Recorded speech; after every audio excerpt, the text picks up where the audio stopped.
istilahnya kita besarkan dengan kita sehingga bisa jadi unit bisnis kita ya kita daftarkan.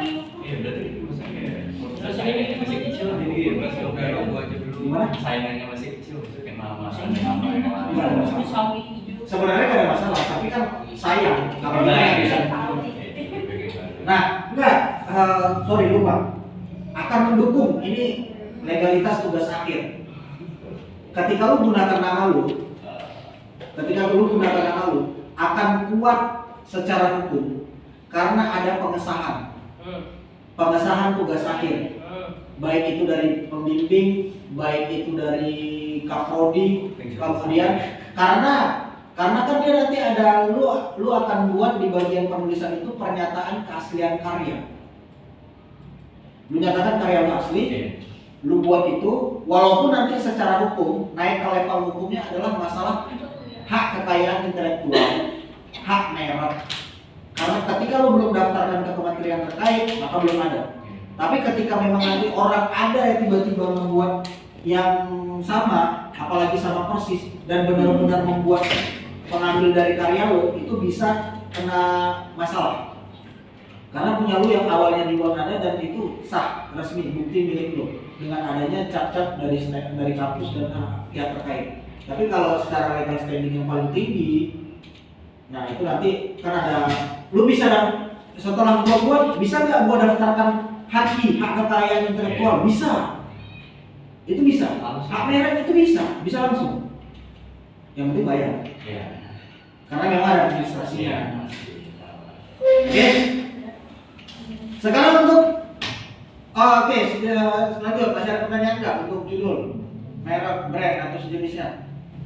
Gua mau ngajak lo ke lebih hal yang jangan biasa-biasa aja gitu. Kalau bisa berbeda dari yang lain. Walaupun akhirnya satu kelas semuanya nama brand, kan nggak ada semacam nggak ada pembeda, nggak ada masalah. Tapi lo lebih beda dari ribuan mahasiswa yang ada di luar sana. Saya itu beda. Yang gunakan istilah yang apalah yang relevan atau istilah literally sesuai atau sejenisnya. Selanjutnya, sudah ada pertanyaan? Enggak ada ya? Oke, pertama untuk urusan slide pastinya ya, yang lu tampilin di cover kurang lebih strukturnya begini doang. Lu harus berani buang hal-hal yang tidak penting. Pertama desainnya saya harap clean itu bersih itu tidak harus polos, bersih itu tidak harus putih. Kalau lu gunakan elemen-elemen grafis untuk menambah desainnya itu oke, tapi kelihatan clean, tidak terlalu rame, juga tidak terlalu sepi gitu. Jangan cuma udah slide putih gitu doang sama teksnya, jangan enggak gitu juga maksudnya. Gitu loh. Jangan terlalu rame, jangan pula terlalu udah apa adanya aja, enggak. Tapi tujuan utamanya adalah clean, mudah dilihat, informasi yang disampaikan simple, kurang lebih seperti itu. Susunannya kayak gini, lu buat di sini ini judul tugas akhir lu. Ini logo kampus. Ini oleh nama lengkap lu, kemudian ada name lu. Oke? Ini cover. Lu gak perlu hadirkan logo tempat studi kasus lu, enggak. Justru lu harusnya bangga kalau lu punya logo sendiri, bisa lu sandingkan di slide terakhir, di slide berikutnya selanjutnya gitu. Paham gak sih? Contoh buat contohan slide.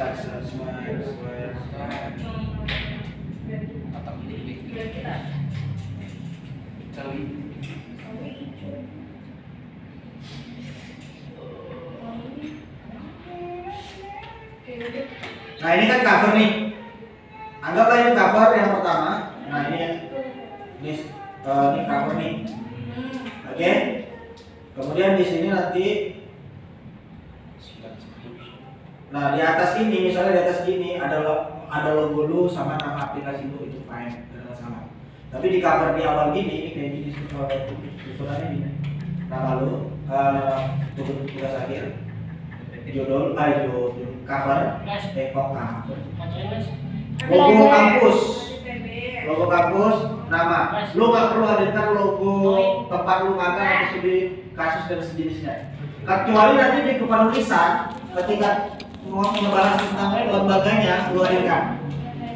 Oke? Jelas ya? Ini tugas akhir lu, ini kampus lu, alma mater lu, ini nama lengkap lu sama NIM-nya. Selanjutnya, di slide selanjutnya, lu nggak perlu membuat latar belakang pendahuluan secara panjang per paragraf. Oke? Kami mau lihat lu bisa menjelaskan singkat seperti apa tentang aplikasi lu. Di luar, sebenarnya kalau judulnya sudah plek, lu nggak perlu buat slide tulisan. Kalau itu semuanya udah lu pahami. Oke? Jelas ya? Nah, slide kedua harapannya lu bisa langsung buat kebutuhan pada tempat studi kasus. Kebutuhannya apa?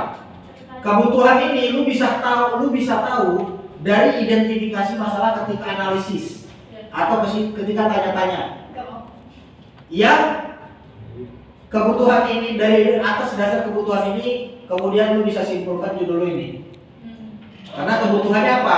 Misal ya kebutuhannya catat stok barang yang gimana pokoknya yang pas, yang sesuai, yang tidak meleset atau sejenisnya segala macam lah. Lu yang bisa tentu itu. Kebutuhan di situ yang kemudian aplikasi itu mengcover untuk kebutuhan ini. Sehingga ya. Kebutuhannya, kemudian fitur-fiturnya. Nah, ketika lu tahu analisis, ada permasalahan ini. Nah, dari permasalahan yang ada, itu kan berarti hadirlah kebutuhan. Untuk masalah ini dibutuhkan ini. Kebutuhannya seperti ini. Nah, dari kebutuhan yang ada lahirlah solusi yang dalam kepenulisan apa ya istilahnya? Bukan batasan masalah. Rumusan masalah, benar. Rumusan masalah itu kan solusi. Benar kan? Nah, ketika lo tahu rumusan solusinya, nah untuk aplikasi lo namanya bukan rumusan solusi, namanya bukan solusi, tapi fitur. Fitur yang bisa menjadi solusi untuk menyelesaikan masalah yang ada. Gimana? Paham nggak? Kebutuhannya udah tahu nih, kebutuhannya A, B, C, D. Berarti selanjutnya fitur lu apa? Yang fitur ini bisa mengcover kebutuhan yang ada di sini. Kebutuhannya absensi. Jangan sampai fitur absensi lu nggak lu buat. Paham ya? Kebutuhannya pencatatan stok bla bla bla segala macam lah fiturnya ini. Kebutuhannya di sini pencatatan keuangan SPP, pencatatan keuangan baju, kalau yang aplikasi keuangan sekolah, pencatatan keuangan registrasi ulang misalnya. Berarti kan fiturnya harus ada fitur registrasi ulang. Iya kan? Jangan sampai pula nggak ada fiturnya. Gitu. Sehingga kebutuhannya tidak terpenuhi. Lu harus bisa hadirkan nih. Sering kasih itu doang. Dan poin-poin nggak perlu dijelasin. Gua maunya lu jelasin langsung. Singkat, padat, jelas. Lu buat poinnya doang. Nih kebutuhannya pencatatan inventaris barang, pencatatan inventaris barang, bla bla bla bla, ringkas, jelas, padat. Kebutuhan 1, kebutuhan 2, lu nggak perlu. Ini kan kadang kan lu buat yang kayak gini, kemudian ada tulisan kecil lagi penjelasan. Dua paragraf, 1 halaman, 1000 kata, itu kan buat lama. Apalagi lu baca. Jadi gak usah ya Pak. Lebih baik tidak, tapi lu bisa menjelaskan secara ringkas, jelas, dan padat. Justru jadi pertanyaan, kalau lu masih ngebaca, lu benar paham atau enggak? Oke. Dari situlah pemimpin bisa menilai, bisa melihat kira-kira kekuatan lu, kesanggupan lu untuk bisa menyelesaikan ini levelnya seberapa, kurang lebih seperti itu. Tapi Jelas? kalau misalkan kita mau ngejelasinnya itu pakai HP itu kan catatan di sini atau Sama aja. Itu cuma beda media doang. Maksud gua kebutuhannya satu. Poin pertama dari kebutuhan itu semua sudah ada di istilahnya sudah lu pahami sehingga lu menjelaskannya lebih mudah. Harusnya seperti itu. Iya, karena kan lu yang bakal buat gitu. Seharusnya lu paham. Simple itu. Fiturnya, kemudian pengguna dan rules atau aturan pengguna. Penggunanya bakal siapa-siapa aja. Nah, umumnya ini yang lu harus tentuin, jangan sampai apalagi lu yang studi kasus di tempat kerja, di tempat magang atau sejenisnya yang ada tuntutan tertentu. Ini bisa berubah-ubah. Ini lu harus fixkan. Penggunanya, misal penggunanya ada 3 orang. Atau penggunanya ada jenis-jenisnya siapa aja, admin, super admin, kemudian super admin, ada master admin. Nah itu lo harus tentukan. Ada user biasa dan sejenisnya. Itu harus lo tentukan siapa aja penggunanya dan aturan untuk penggunanya siapa, ngapain aja. Oh admin bisa menghitung barang, tapi dia nggak bisa mengurangi barang. Nanti yang mengurangi barang orang lain yang berbeda, ya terserah. Pokoknya jelas. Oke? Admin yang mencatat keuangan, admin yang mencatat belas segala macam. Admin yang bisa meng-ACC pembayaran, bukan orang lain. Karena tanggung jawabnya kan tanggung jawab dia. Hanya admin. Berarti kan nanti apakah setiap admin ada 5 admin nih? Apakah setiap admin satu akun atau masing-masing? Seharusnya masing-masing. Biar bisa dimintai pertanggungjawaban pribadi atau personal. Jangan sampai ada yang merasa curang, harus patungan bareng-bareng. Jelas? Kebutuhan di situ apa? Kemudian fitur-fitur yang akan lu buat di aplikasi lu untuk memenuhi kebutuhan itu, kebutuhan di situ apa? Kemudian penggunanya, tipe-tipe penggunanya dan aturan-aturan yang ada untuk pengguna. Siapa aja? Kalau hanya satu admin, oke, admin. Nah, kemudian nanti apakah adminnya itu langsung hak akses full atau harus dibuatkan akun personal, misal ada 3 admin atau seterusnya, lu bisa sesuaikan. Oke? Kalau dihitung per slide, 1 slide, 2 slide, 3 slide, atau paling satu item ini paling banyak mungkin 2 slide, gitu doang. Atau satu aja pun cukup ya. Emang mau sebanyak apa sih fitur yang mau buat? Iya fitur, apalagi 2 gini kan, fitur-fitur ini satu, sebelah kiri bisa, kiri 2. Pengguna dan rules. Kemudian metode pengembangan aplikasi. Tahu nggak metode pengembangan aplikasi? Kayak wireframe. Contohnya salah satunya adalah waterfall yang paling mudah, yang paling sering dan paling nggak buat repot. Atau ada metode-metode pengembangan aplikasi yang lain. Kenapa jadi wireframe? Ya, lo jelaskan metodenya. Misal metode pengembangannya saya akan menggunakan metode B karena begini. Udah jelas. Lanjut. Dan itu lo nggak harus malah lu catat metodenya, metode pengembangan aplikasi, metode waterfall. Kalau lu mau buat kenapa saya menggunakan ini, poin-poinnya aja mudah digunakan, ini nggak usah lu buat. Kenapa saya menggunakan B? Saya menggunakan metode waterfall karena ABC, nggak perlu, langsung poin-poinnya aja. Lu mulai terbiasa dengan point to point, oke? Dan ketika lu menjelaskan itu lebih harusnya lebih enak ketika lu memahaminya. Metode pengembangan aplikasi, kemudian framework atau tools yang digunakan. Di urusan backend, gua akan gunakan ABC.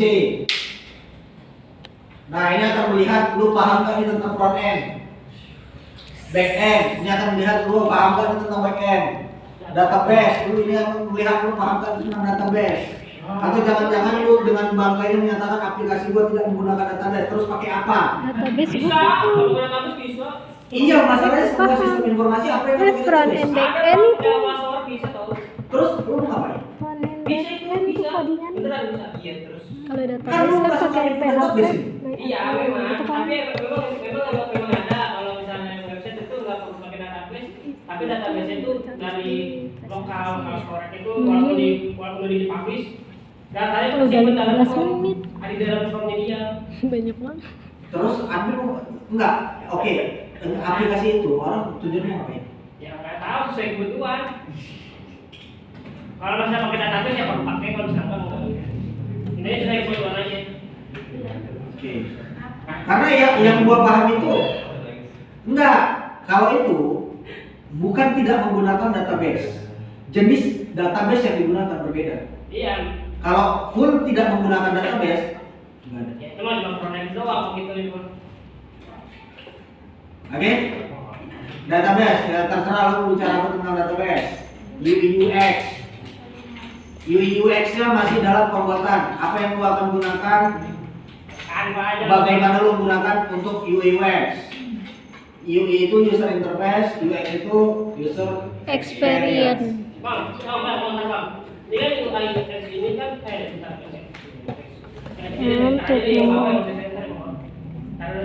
Sudah? Sejauh ini ada pertanyaan? Kan ringkas nih kan framework, lu gunakan front-end-nya, lu gunakan ABC segala macam. Perhatikan, ini yang lu mampu, ini yang lu bisa. Jangan lu cari tahu apa saja front end terus kemudian lu caplok di PowerPoint lu, jangan. Ini kan tujuannya untuk melihat lu di front end sudah oke atau belum. Kalau belum, maka tugas pembimbing nanti akan memperhatikan urusan front end lu, ngebantu di situ. Ini kami lagi cari tahu lu sampai mana, lu bagaimana, kemudian bimbingan atau mentoring yang bagaimana yang akan kami berikan supaya lu nggak kelakakan. Nah, ketika nanti menghadirkan alumni atau orang lain yang untuk membantu kita dalam proses ini, tahu apa yang harus dilakukan. Oke? Yang lu pahami. Nah, kira-kira front end kan itu front end saya belum paham. Oke, dan kita akan mungkin bakal ada kelas khusus memanggil seseorang atau segala macam Kalau back end-nya yang berapa? kalau front end. Tapi seharusnya lu udah semester 6, front end, back end, database Back end sudah selesai. Seharusnya. Ya kurang-kurang dikit oke lah gitu. Kalau saya ganti bahasanya boleh nggak? Maksud saya kan front end itu yang kayak codingan itunya doang. Tapi kalau back end itu yang Maksudnya? ke tampilannya jadi bagus itu back end. Tapi kalau front end itu yang kayak sepuluh ajarin biasa doang. Ya lu bisa jelaskan kalau lu menggunakan itu. Front end mah dikit lah. Ya bisa aja, kenapa? Ini kan secara umum nih. Itu mungkin dengan pembahasan yang sekarang akan sejenisnya. Ketika itu yang gua masukin, nah yang lain masih makin pada bingung. Ya ini aja masih bingung, apalagi yang baru. Gitu. Nah kalau lu pahami yang seperti itu, udah ada masalah. Atau yang lain bisa gunakan. Intinya kan itu tools yang memudahkan, yang dia mengcover untuk ini semua. Kan gitu. Itu kan tools yang memudahkan, yang dia menggabungkan satu framework atau tools untuk semua proses ini. Ya nggak ada masalah. Oke, jelas nih. Oke. Ini tools yang digunakan ya. Ini yang sampai UX. Kemudian diagram flowchart, apa saja diagram yang perlu ada. Apa saja diagram yang perlu ada untuk aplikasi yang akan membuat lu hadirkan diagramnya. Sorry bang, itu diagram flowchart itu kita nampilin flowchartnya secara keseluruhan semua atau cuma beberapa aja? Boleh, terserah. Jadi beberapa aja boleh itu. Kayak cuma tampilan kayak buat dashboardnya doang, flowchartnya itu boleh. Dashboard? Flowchart lu kok ke dashboard? Ada kalau perlu dashboard, ntar dashboard ini kalau misalnya flowchart mau kemana tujuannya?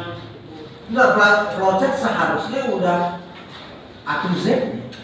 Iya. Intinya kembali lagi.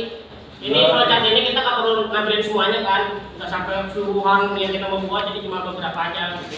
Intinya gitu aja. Itu tuh buat flowchart dari referensi dari Ada mau 20? buat flowchart kayak macam-macam.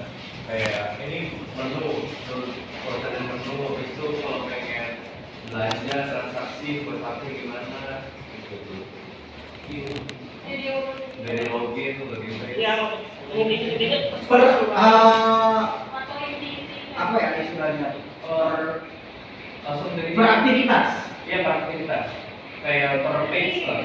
ya ini keseluruhannya bagaimana nih Bang? Kalau keseluruhannya banyak waktu. Enggak, kayak dibikin gas aja. Kayak lu login kemana? Gagal login enggak? Iya, gue ngerti kalau itu maksud gue. Iya, gue ngerti. Misalnya bikin produk nih, login kemana nih? Kalau misalnya gagal, kembali lagi di start sendiri. Nah, ini kita bikin flowchart di robot untuk login doang. Apa misalnya kalau udah login kita bikin lagi? Full. Semuanya kita full berarti. Maunya sih full. Karena kalau cuma lu tampilin ya macet jangan sampai cuma itu yang Alur apa bisa yang dilakukan. Alurnya atau Ya, tapi kan maksud saya kan tadi kan cuma presentasi doang gitu kan, cuma sementara doang. Jadi nggak usah semuanya dulu lah. Beberapa aja. Dari awal kan udah terserah. Tapi kalau misalnya tidak ada kombinasi kita tuh iya, gua harapannya full. Oke, sebisa mungkin diupayakan flowchartnya full. Ya nanti lu capture, lu jadikan gambar yang kemudian lu masukin slide. Kalau lu menggunakan Draw.io, ya lu bisa siapkan Draw.io-nya itu. Ketika nanti dipertanyakan lu bisa buka itu gitu. Oke? Ini penting nih soalnya. Karena ini kan juga bakal masuk di penulisan itu kan lu bakal capture ke situ. Satu lagi loh itu Bang. DRD atau DRD nggak bisa. Nah, ini diagram atau flowchart, apa-apa saja flowchartnya. Kan dia ada yang untuk user activity, ada yang macam lu bilang di FD itu kan bagian dari diagram. Iya. Nah, berarti maksud gua semuanya yang lu gunain diagram atau flowchart untuk apa aja? Untuk buatan pertama buat user bagaimana ntar yang tujuannya bagaimana, caranya bagaimana tujuannya gitu kan. Nah maksudnya kalau IRD ini kan entity relation diagram, ini kan entitas antara relasi, jadi si user ini bakal relasinya sama nomor transaksi ini yang mana gitu, jadi relasi. Nah itu masih bagian diagram kan. Makanya di sini gitu loh. Pertanyaannya ketika lu gunakan yang tadi, apakah semua aplikasi harus ada itu atau ada aplikasi tertentu yang tidak menggunakan itu? Pakai lah Bang. Kan ada di FD, terus di RD. ya. Terus kalau yang pernah gua sampaikan kemarin itu kan ada apa ya, user activity atau sejenisnya itu. Nah itu kan diagram yang berbeda tuh. Ya udah lu gunakan, lu bisa tampilin. Ketika itu lu gunain. DRD-nya begini, DRD-nya begini. Iya. Makanya kan diagram atau flowchart. Ya tergantung ada berapa diagram atau flowchart yang lu gunain dalam aplikasi lu. Berarti kita langsung bikin di Draw.io gitu. Iya, Draw.io. Ya kan memang mulai bawa itu. Saya kan bawa ini. Iya sih. Iya. Kirain cuman tulisannya doang apa gitu. Enggak. Gambarnya. Lu kan udah belajar kan di mata kuliah apa tuh? Analisis dan perencanaan ya? Sampai lupa saya. Punyanya itu Paris ya. Iya. Paris tuh ya bahas ya. Oke, diagram apa aja diagram yang lu gunain di aplikasi lo tuh? Pertama, yang hasil otomatis kan pakai ahli gitu kan. Jadi kan ada nama murid kan, nama murid. Misalnya saya ambil contoh absensi sama taruh absensi saya. Pokoknya itu berhubungan Bang. Jadi relasi jadi si nomor ini nomor itu kan di primary key. Nah di primary key ini bakal connect ke foreign key. Jadi itu juga jadi relasi. Jadi buat query. Jadi satu cabang ini banyak cabang. Nggak bisa. Ditekan. Ya itu satu. Terus diagram apa lagi? Ditekan. DRD database. Ini bisa gimana cara si user ini kalau misalnya masuk ke sistem login, dia masuk ke database. Kalau misalnya nggak masuk, kembali lagi ke itu. Oke, di sini gua perjelas ya, ini kan diagram atau flowchart. Nanti di sini gua perjelas jenis diagram. Enggak, maksudnya ya udah di sini jenis diagram. Lu gunain berapa jenis diagram untuk aplikasi lu, ya lu pilih. Paham ya? Paham. Bener ya? Ya. Kecuali kalau lu nggak gunai jenis diagram atau lu tidak menampilkan diagram apapun atau flowchart apapun dalam presentasi lu, berarti lu belum paham atau masih bisa diurusan per flowchartan. Kan gitu. Ya. Benar ya? Ingat, pada dasarnya setiap orang nanti selama proses bimbingan akan berbeda-beda kebutuhannya.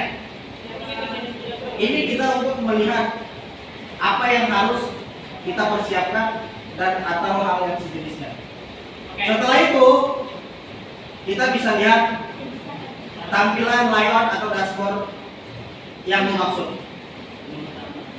Ini bisa berbentuk wireframe atau mockup. Mau berapa tampilan pun yang mau buat, minimal ada satu dashboard. Bukan halaman login. Ingat, bukan halaman login, dashboard. Ini mana dashboardnya banget, Bos? Ya, minimal itu. Ada yang saya buat dashboardnya. Kalau misalnya ada menu-menu lain, perlu ditampilin juga nggak? Apa? Menu-menu lain. Iya, dashboard itu kan berarti kan ada fitur menu-menu yang di dalamnya. Enggak, misalnya kan dashboardnya. Dashboard kan ada menu-menu lain kayak misalnya kayak form, bot, gitu kan. Nah, saya tambahkan ini tampilan Dashboard admin, bukan halaman utama seperti web biasa. Lu halaman login. Nah, itu dashboard admin. dashboard ya. Kan tapi kan di dalam dashboard itu kan banyak juga bang menu-menunya bang. Di dalam navigasinya juga banyak menu-menunya. Iya, ya kalau memang di situ harus ada menu, ya lu buat menunya, tapi tidak harus lu bisa connect langsung ke halaman lain. Nah, enggak maksud saya perlu ditampilin apa enggak? Ya kita pilih. Ya, jangan pula ketika lu tampil itu kosong, kemudian nanti tiba-tiba ada isinya. Ya udah kalau didengar ini segini coba. Buat udah kita cuma satu. Dan itu boleh wireframe. Ingat, itu bisa wireframe, bisa mockup. Lu masih ingat wireframe dan mockup? Ya, kita putih begitulah juga tuh. Kita Oke, sudah. Kalau sudah sampai situ, itu sudah melalui analisis, perancangan, baru lu mulai masuk ke developing. Sayogianya seperti itu. kalau untuk konsistensi gimana ya? Hah? Untuk konsistensi gimana? Konsistensi. Kita masih belum mengarahkan lu untuk apa ya dimana? Ya, itu termasuk penting. Seperti yang kita pelajari di IMK. Ya. Seperti yang kita pelajari. Nah, seharusnya lu bisa aja buat sesuai. Kan itu nanti kan nanti turunan dari lu menentukan logo, kemudian warna logo, lu bisa memilih beberapa warna identik dengan aplikasi itu, kemudian warna yang lain. Konsistensi. Nah, perihal konsistensi, Paul dan yang lain. Perihal konsistensi nanti kita lihat di tampilan layout atau dashboard ini. Nanti kalau mockup sih baru kelihatan. Kalau enggak boleh. Oke? Jelas? Ini minimal satu. Tapi bukan halaman login. Pak, ada lagi Pak, di bawah pertanyaan. Jadi kan misalnya buat web nih, web itu kan harus responsif dong, ya kan? Dari mau dari tampilan HP mau atau desktop. Ini kita buatnya dua dong dashboardnya. Jadi ada tampilan buat desktop, ada tampilan buat HP. Enggak. Ketika lu buat aplikasi, ada hal yang lu analisis dan benar-benar lu perhatikan. Pertama, kan gua bilang ada yang perlu kebutuhan pengguna. Oke? Makanya tadi ada bagian kan penggunanya siapa-siapa aja. Penggunanya itu di bagian itu kan pengguna atau aturan. Nah, penggunanya ini akan terus kita harus cari tahu tentang pengguna ini. Apa yang dicari tahu? Yang dicari tahu adalah behavior. Behavior atau kebiasaan. Apa kaitannya dengan aplikasi kita? Nih, oke? Apa hubungannya kebiasaan dia dengan aplikasi kita? Kebiasaan dia untuk mengakses informasi. Bagaimana cara dia mengakses informasi? Oke, bagaimana caranya? Caranya online. Caranya online. Aja ya. Timbul lagi apa yang dia gunakan? Device, apa device yang digunakan? Apa yang digunakan device-nya? Device-nya yang digunakan mobile. Kalau aplikasi lu mau digunakan orang, ya lu buat yang untuk tampilan mobile. Jadi kalau misalnya buat tugas akhir ini kita kan perlu buat bagian untuk desktopnya juga dong, untuk mobile. Kalau misalnya kebiasaan orang tersebut menggunakan mobile, berarti kita kan perlu buat tampilan desktop juga dong. Tapi kan Ya kan lu belum merumuskan kebutuhan lu siapa yang kebutuhan mereka gimana? Kalau admin kantor, Admin kantor ya tapenya di desktop. terus Enggak, maksud saya.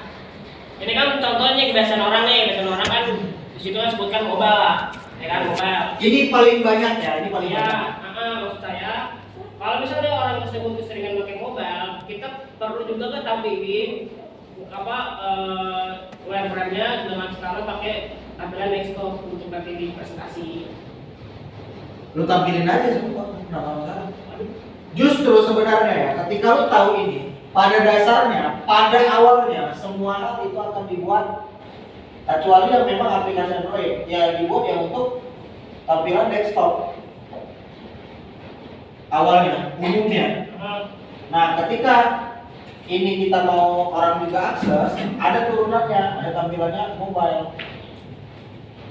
Nanti kita mau buat dua dong, 3. buat dua dashboard. Kalau lu, gua saranin malah 3 tampilan. Bisa sama tablet satu. Device. Tablet satu. Sama iPad. Kalau lu mau mudah Android aja. masih jadi Android sendiri. Saya Android. Mendingan Android. Mobile ya mobile. Iya. Tapi biasanya kalau website tuh kalau misalnya mau mobile doang bisa aja tadi tiba-tiba responsif ke desktop sendiri. Kegunaan Agak, bukan kalau itu maksudnya kalau lo mau ini buat tampilan mobile, nanti amal dari Chrome-nya tuh udah otomatis kan jadi desktop tampilan dulu. Bisa, tapi kan ini Otomatis lah dia. yang terakhir tadi kan suruh Ini kita buat suruh membuat apa? Kayak tampilan. Iya, gue tahu buat dari mau mobile. Lu mau bilang otomatis itu kayak disuruhnya. Biasanya mulai. Oh, ini mas minggu kayaknya kurang bang. Hah? Minggu kayaknya kurang bang. Bang, Seminggu kurang bang, benar bang, seminggu kurang bang. Nah, besok mau masuk. Oke, ini gua baru nyampe sebenarnya. Oke, menurut lu kurang. Nah, ketika dari awal bahkan dari pembekalan pertama siapkan apa yang lu siapkan sampai sekarang. Nah, karena memang masih ada kekurangan, gua sampaikan ini aja loh. Oh, itu ya udah, seminggu cukup lah, seminggu cukup lah.